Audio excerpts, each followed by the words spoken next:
There's a moment in life when you realize the people smiling at you are already counting what you'll lose. And for me, that moment came at my own husband's funeral. But before I take you there, let me ask you something real quick. Where are you listening to this story from right now? Your car, your kitchen, your bedroom late at night? Drop your place in the comments because stories like this travel far and I like to know where they land. Now let me introduce myself. My name is Alina Whitman. I'm 67 years old and I live in Cedar Falls, Iowa. I'm not dramatic by nature.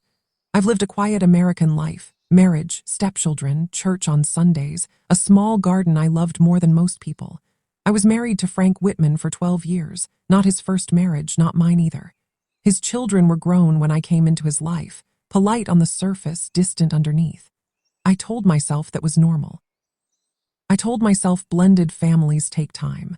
What I didn't know, what no one tells women my age, is that sometimes you're not being welcomed into a family, you're being tolerated until the paperwork is ready. Frank used to joke that I was too nice for my own good. I smiled every time he said it, not realizing that kindness, when mistaken for weakness, becomes an invitation. And standing there that day, black dress clinging to my knees, hands folded in front of me while his children whispered behind closed doors with an attorney they hired without my knowledge, I understood something with painful clarity. They hadn't come to mourn their father. They had come to erase his wife. After the funeral, everything moved too quickly, like a house being cleared before the body is even cold. Frank's children, Mark, Lydia, and Thomas, didn't ask me how I was holding up. They didn't ask if I needed help. Instead, they spoke in logistics. Schedules, appointments, paperwork. Mark, the oldest, took charge immediately, the way men do when they believe authority belongs to them by default. "We'll handle probate," he said, standing in my living room as if it were already his. "Dad wanted things done efficiently." Lydia nodded beside him, arms crossed, eyes scanning the walls, not the photos, not the memories, but the furniture, the silver-framed clock, the painting Frank and I bought on our anniversary. Thomas said little, but he didn't need to. Silence can be agreement when it benefits you. I stood there listening, still numb, still grieving, telling myself this was just how families coped differently. That grief made people blunt. That surely, once things slowed down, they'd remember I was Frank's wife. But grief wasn't driving them, anticipation was. The first letter arrived 3 days later. A formal notice from an attorney I'd never met, informing me that Frank's estate would be administered by his children per prior arrangements. Prior arrangements. Those words settled in my stomach like ice. I reread the letter twice, then a third time, looking for my name, for any acknowledgement of my 12 years beside him. There was none. When I called the number at the bottom, the receptionist addressed me as Mrs. Whitman but spoke to me like a complication. "You're not listed as a beneficiary," she said carefully, as if tone could soften meaning. "The will predates the marriage." I hung up without responding. Frank and I had talked about the will, casually, like people do when they assume trust is enough. He said, "Everything's taken care of." I had believed him because believing him was easier than imagining the alternative.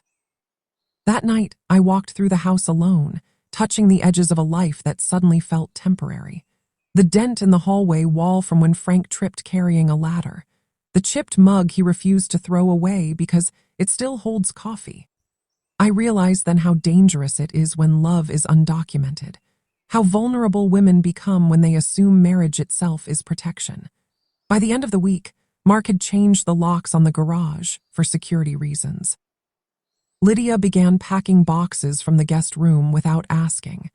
They moved through my home like heirs in waiting, polite but firm, as if my presence were a courtesy that could expire at any moment. And something inside me, quiet, patient, long practiced, finally stirred. I had spent years making myself easy to live with. I had no intention of making myself easy to remove. It wasn't anger that pushed me to act, it was instinct. The kind that wakes you in the middle of the night and tells you something vital is being taken while you're still breathing. I began paying closer attention, not to what Frank's children said, but to what they avoided. They never mentioned my name when speaking to the lawyer. They never asked where I planned to go once everything was settled. They spoke as though my life were a temporary extension cord, useful, then removed. One afternoon, while Lydia was sorting through documents at the dining table, I noticed a folder she slid aside whenever I entered the room. Navy blue, thick, deliberate. That night, after everyone left, I went to the small filing cabinet Frank kept in the study. It hadn't been touched in years. Inside were old insurance policies, tax returns, and buried beneath them, a manila envelope labeled in Frank's handwriting. Eleanor, keep. My hands shook as I opened it, not from fear, but from recognition. Some part of me had always known this moment would come. Inside were copies of emails between Frank and his former attorney, notes about a trust that had never been finalized, and a handwritten letter dated 2 years before his death. In it, Frank wrote plainly, no legal language, no polish, that he intended for me to remain in the house for the rest of my life, and that his children were to receive assets, not control. It wasn't a will, but it was intent, clear, unmistakable. I sat there for a long time, the house silent around me, realizing something crucial. Mark and Lydia weren't just acting fast, they were acting scared. Scared that if I found my footing, their narrative would collapse. The next morning, I made a call of my own, not to argue, not to accuse, to ask questions. The attorney I spoke to was calm, measured, unimpressed by dramatics. She asked me what Frank had contributed, what I had contributed, how long we were married, whether commingled funds existed, whether I had documentation. With every answer, her tone shifted, not warmer but sharper, more attentive. "You're not as unprotected as they want you to believe," she said. That sentence felt like oxygen. From that point on, I changed how I moved through my own home. I stopped apologizing for being there. I stopped stepping aside when Mark entered a room. I began keeping records, dates, conversations, actions. When Lydia asked when I planned to transition, I asked her what she meant. When Thomas suggested I consider downsizing, I reminded him the house was my legal residence. Their politeness thinned, their patience frayed, and that told me everything. People only grow hostile when they realize the ground beneath them isn't as solid as they thought. That evening, standing in the kitchen Frank and I had shared for 12 years, I understood the truth of my situation with absolute clarity. This was no longer about inheritance. It was about erasure, and I had no intention of disappearing quietly. What followed was a slow, careful dance, one where I refused to rush because rushing is how women my age are cornered into bad decisions. Mark tried pressure first. He arrived one afternoon with printed listings of comfortable senior apartments, laying them out on the table as if he were doing me a kindness. "This place would be easier for you," he said, tapping the page. "Less maintenance, fresh start." I looked at the pictures, then back at him and asked calmly, "Easier for who?" He blinked, unprepared for resistance delivered without emotion. Lydia tried a different approach. She softened her voice, brought pastries, spoke about family harmony. "We don't want this to get ugly," she said, as if ugliness were something I was creating rather than what they were actively doing. I nodded, listened, thanked her for the pastries, and changed nothing. Every conversation revealed more than they intended. They spoke about timelines, about renovations they hadn't asked permission for, about when the house would be sold, not if. They had already spent what they thought was theirs. Behind closed doors, my attorney began moving pieces into place. She requested financial disclosures. She sent formal notices reminding them that I was a surviving spouse with occupancy rights, marital claims, and standing. The tone was professional, precise, impossible to dismiss as emotional. The reaction was immediate. Mark called that night, his voice tight. "Why are you escalating this?" he demanded. I let the silence stretch before answering. "I'm not escalating," I said. "I'm clarifying." He didn't like that word. Clarification threatens people who rely on confusion. The next week, the atmosphere in the house shifted from cold to hostile. Doors closed harder. Conversations stopped when I entered rooms. Boxes appeared in the hallway, labeled with my name as if they could pack my life by will alone. I didn't touch them. Instead, I cooked my meals. I watered the plants. I lived visibly, deliberately, in a space they were trying to claim by intimidation. One evening, Thomas finally spoke directly. "You have to understand," he said, leaning against the counter. This was always meant to stay in the family. I looked him straight in the eye. I am the family, I replied. That sentence landed harder than any argument. At night, grief would still come for me, quiet, unexpected, sharp around the edges. I missed Frank. I missed the version of him who believed love was enough. But grief no longer made me passive. It made me precise. I organized documents. I annotated Frank's letter. I prepared affidavits. Every step I took made it harder for them to pretend I didn't exist. They wanted me emotional. I gave them organized. They wanted me gone. I stayed. And with every day that passed, their confidence drained while mine solidified. I wasn't fighting for property anymore. I was fighting for recognition. And recognition, once demanded, has a way of changing the entire balance of power. The first real crack in their plan appeared when the probate court responded, not with urgency, but with curiosity. That's something people underestimate about the legal system. When a situation smells rushed, judges slow it down.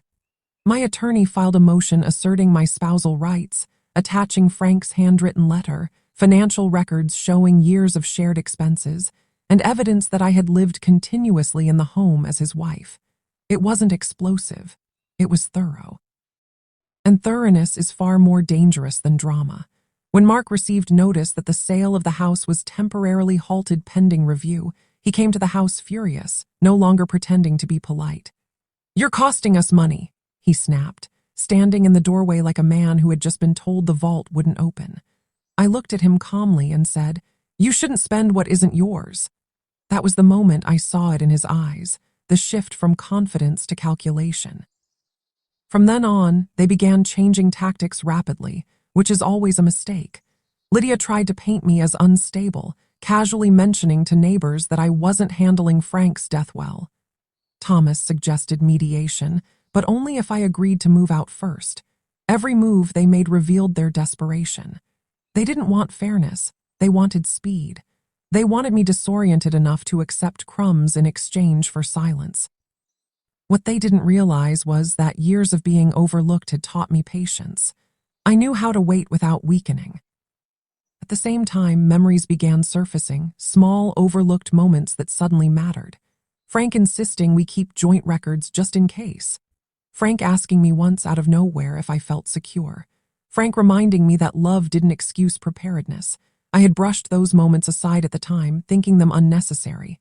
Now I understood them as quiet acts of protection. My attorney called one afternoon and said, "We're in a strong position." Not emotional, not sympathetic. Strong, that word grounded me. The house, once heavy with tension, became my anchor.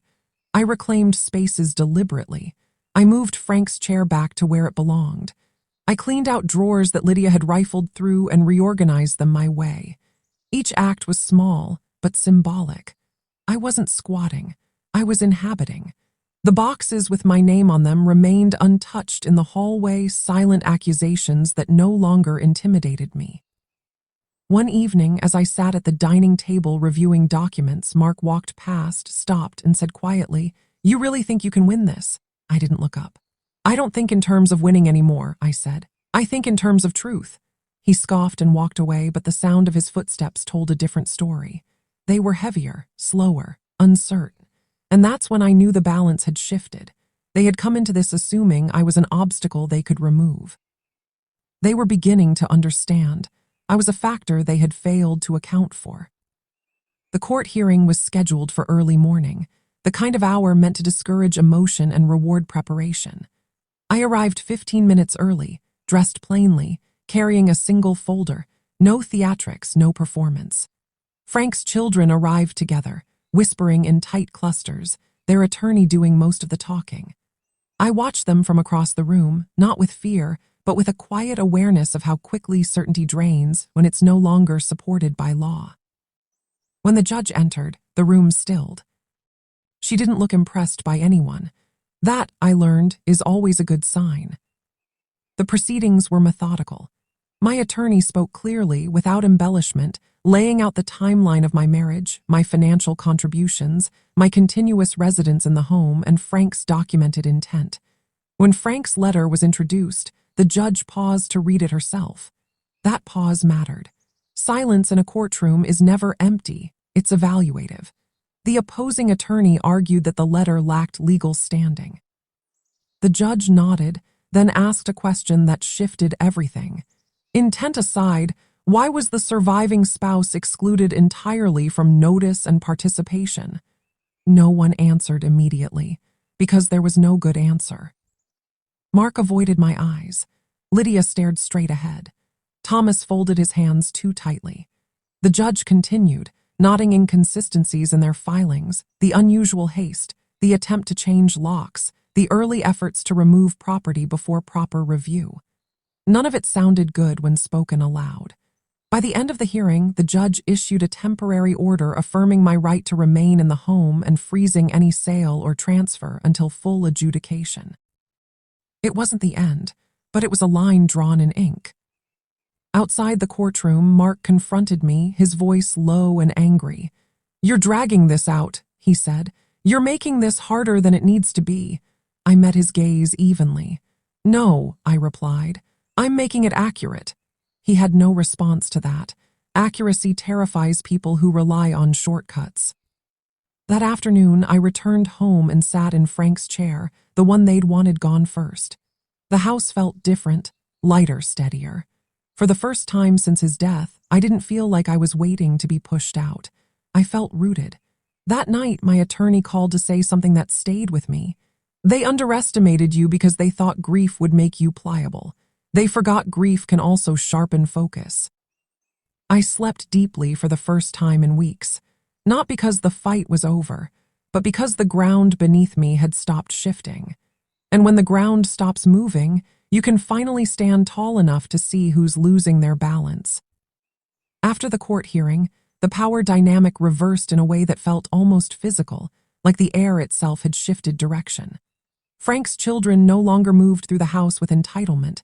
They moved carefully, as if every step might be observed, recorded, questioned. Mark stopped showing up unannounced.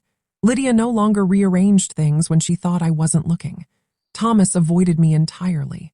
Silence, once used against me, now worked in my favor. I used that quiet to strengthen my position, not out of spite, but out of necessity. My attorney advised me to document everything, every interaction, every message, every subtle attempt to pressure or provoke. I kept a notebook on the kitchen counter, visible, intentional. When Mark noticed it one afternoon, his eyes lingered a second too long. People behave differently when they know they are being witnessed. Weeks passed, and with them came a slow unraveling of their unity. That, I learned, is what happens when people are bound together by greed instead of trust. Lydia called me one evening, her voice softer than before, asking if we could talk privately. I agreed, not because I trusted her, but because division often reveals truth. She arrived without Mark, without Thomas, without the practiced confidence she once wore. She spoke about fairness, about compromise, about how this wasn't supposed to go this far. I listened. Then I asked one question. "Did you ever ask your father what he wanted for me?" Her silence answered everything. She left shortly after, not angry, just exposed. The next attempt came from Thomas, a carefully worded email suggesting a settlement that would allow everyone to move forward. It offered me a small sum and 6 months to vacate the house. I forwarded it to my attorney without response. Elaine called me later, amused but firm. "They're starting to negotiate with themselves," she said. "That's what happens when they realize they don't control the outcome." Control had been the currency Frank's children relied on, control over timing, over access, over narrative. Now they had none. I spent my days reclaiming the life I'd been living quietly all along. I joined a local book club. I volunteered 2 mornings a week at the community center. I let people see me not as a grieving widow on the brink of displacement, but as a woman rooted in her community, known, visible. That mattered more than I expected. Neighbors who had once been politely distant now checked in, brought casseroles, asked questions. Stories travel fast in small towns, and truth travels faster than manipulation when it's consistent. One afternoon, while pruning the rose bushes Frank had planted years ago, I realized something profound. The fear was gone, not dulled, gone. I wasn't bracing for loss anymore. I was standing in certainty. Frank's children had come into this believing time was on their side. They didn't understand that time favors the prepared, not the impatient. And as their urgency grew, my calm only deepened. I wasn't waiting for justice to happen. I was watching it unfold, one careful step at a time. The mediation date was set quietly, almost reluctantly, like everyone involved knew how it was going to end, but needed the formality to make it official. By then, Frank's children no longer spoke as a single unit. Mark arrived stiff and defensive, Lydia careful and brittle, Thomas distracted, already halfway disengaged. Their attorney spoke first, outlining a proposal that sounded reasonable on the surface, but collapsed under its own weight the moment it was examined. It offered me occupancy for a limited time, a modest financial settlement, and a clause requiring confidentiality. Silence in exchange for scraps. I listened without interruption, hands folded, expression neutral. When they finished, the mediator turned to me. "Mrs. Whitman," he said, "how would you like to respond?" I didn't raise my voice. I didn't posture. I simply slid a document across the table, prepared in advance, precise, complete. It outlined my counterposition, permanent residency rights in the home, recognition of marital contribution, and a revised estate distribution that honored Frank's documented intent. There was no vindictiveness in it, no excess, just clarity. The mediator read it carefully. Mark's jaw tightened. Lydia's eyes widened. Thomas leaned back in his chair, as if realizing, finally, that the game they thought they were playing had ended without their consent. What followed wasn't negotiation so much as reckoning. Their attorney asked for breaks. Whispered arguments erupted just outside the room. At one point, Lydia returned alone, her composure slipping. "We didn't think it would be like this," she said quietly. Not quite meeting my eyes, I nodded. "That's usually the problem," I replied. "Expectations, once exposed to reality, tend to dissolve quickly." Mediator eventually cleared his throat and said what everyone knew. If this proceeded to full adjudication, the outcome would likely favor me, and at far greater cost to them. Legal fees, delays, public records. The things people who rely on quiet manipulation fear most.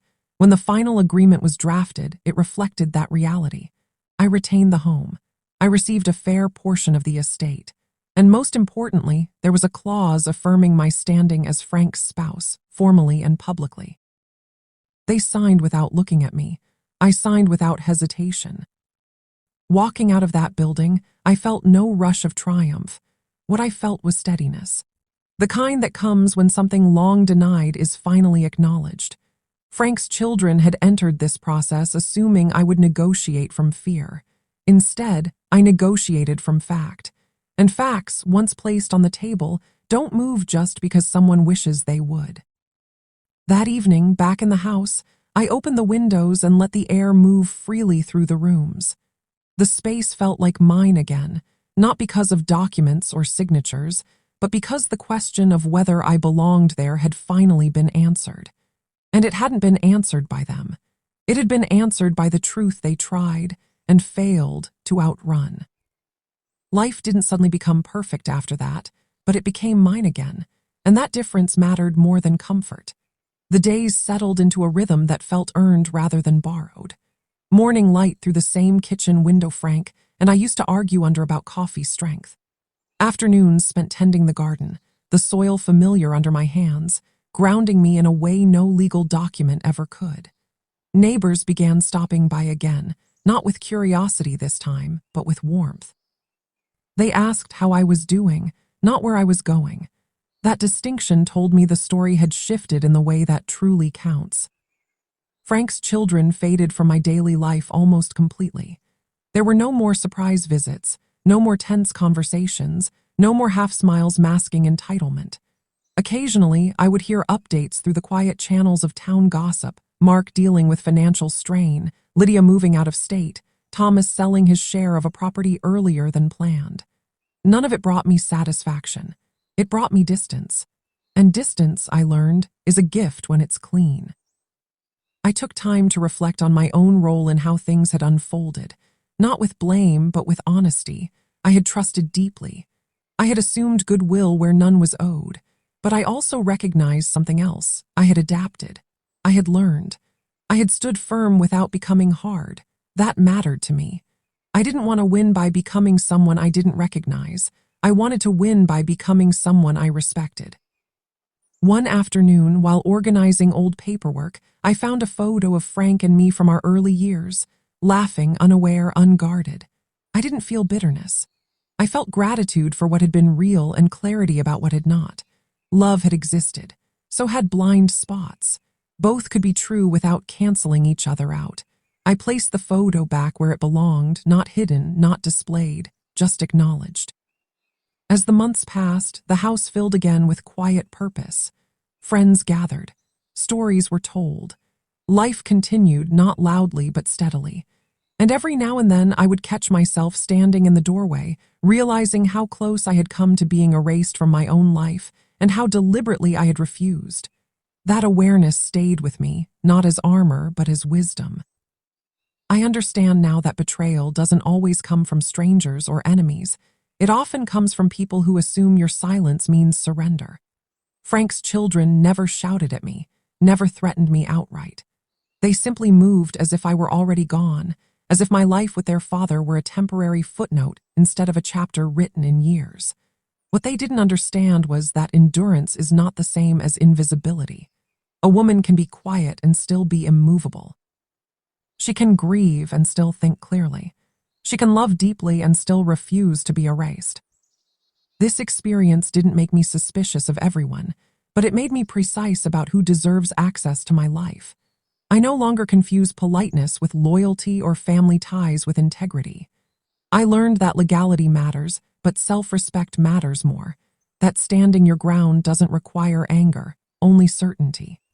I stayed in that house not to prove a point, but to honor the truth of my life, the years I lived fully and honestly within those walls. If there is one thing I carry forward, it's this. Being underestimated is not a weakness. It's often the opening others give you to reclaim what's rightfully yours. I didn't raise my voice. I didn't beg for mercy. I simply refused to disappear. And in doing so, I kept my name, my home, and my dignity intact. That was my reckoning. Quiet, legal, unavoidable. If this story made you pause, if you've ever felt underestimated, pushed aside, or quietly betrayed, you're not alone. Subscribe to Silver Reckoning Hub for powerful, realistic stories where patience, wisdom, and quiet strength lead to undeniable justice. And always remember, don't underestimate the power of women.